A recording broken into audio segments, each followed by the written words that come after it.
আপনি একটা ডিজাইন যখন আপনি সেভ করতে যাবেন, তখন সেভ করতে গেলে যেটা করতে হবে যে আপনি এই ডিজাইনটা যদি অন্য কাউকে পাঠাতে চান, তবে আপনাকে অবশ্যই মাথায় রাখতে হবে যে আপনি যাকে পাঠাচ্ছেন তাকে তার কাছে এই ফরম্যাটটা আছে কিনা।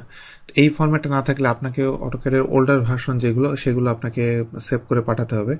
আর যদি এমন হয় যে এটা দেখবে, সেটা কোনো ক্লায়েন্টকে আপনি দিবেন, দেখবে কিন্তু তার কাছে অটোক্যাড নেই, অন্য কিছু একটা সফটওয়্যার আছে, তো অবশ্যই আপনাকে মাথায় রাখতে হবে যে ওই সফটওয়্যারে আপনি যে ফরম্যাটটা দিচ্ছেন ওটা ওপেন হবে কিনা। তো এই ধরনের সেভগুলোর ক্ষেত্রে আর কীভাবে করবেন আমি আপনাদেরকে দেখাচ্ছি। এখানে সেভ অ্যাসে গেলে এখানে দেখেন ফাইল,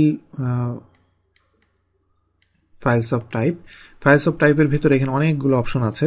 তো এখানে আমি যদিও অটোক্যাড 2011 ভার্সনে কাজ করছি, কিন্তু আমি যখন সেভ করতে যাব এটা অটোক্যাড 2010 ভার্সনে সেভ হবে। অ্যাকচুয়ালি অটোক্যাডে যেটা করা হয় সেটা হলো প্রতি অ্যারাউন্ড 3 বছর পর পর এরা এদের ভার্সনটা চেঞ্জ করে। যেমন 2010-এর আগে 2007 ছিল, তার আগে 2004 ছিল, 2000, এভাবে পুরনো অনেক ভার্সন আছে। আর যদি এমন হয় যে সে অটোক্যাড 2000-এ কাজ করে, আপনি এটাতে সেভ করতে পারেন। এটাতে অটোক্যাড 2000-এ সেভ করলে কিছু সমস্যা হবে, কারণ অটোক্যাড 2000-এ সব কিছু ওইভাবে ছিল না, কিছু অপশনে এদিক ওদিক আছে।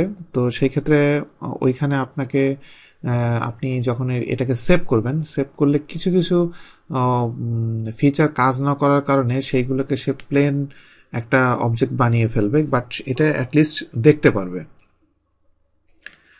আর এরপরে যদি এমন হয় যে সে অটোক্যাড ইউজ করে না, অন্য কিছু ইউজ করে, সেই ক্ষেত্রে আপনি নিচের যে .dxf যে ফরম্যাট, এই ফরম্যাটে আপনি সেভ করতে পারেন, কারণ এটা এমনই একটা ফরম্যাট, এই ফরম্যাটে আপনি সেভ করে দিলে সেটা যে ক্যাডের যে প্রোগ্রামিং হোক এটা ওপেন হবে। তো এই সব ফরম্যাটে আপনি সেভ করতে পারবেন। আর এখানে আরও একটা ফরম্যাট আছে, এই আরটি, এলটি, এরকম অনেক রকম ফরম্যাট আছে যেগুলো অনেক পুরনো ফরম্যাট। তো এইগুলো আপনি যে কোনো ফরম্যাটে আপনি চাইলে সেভ করতে পারবেন।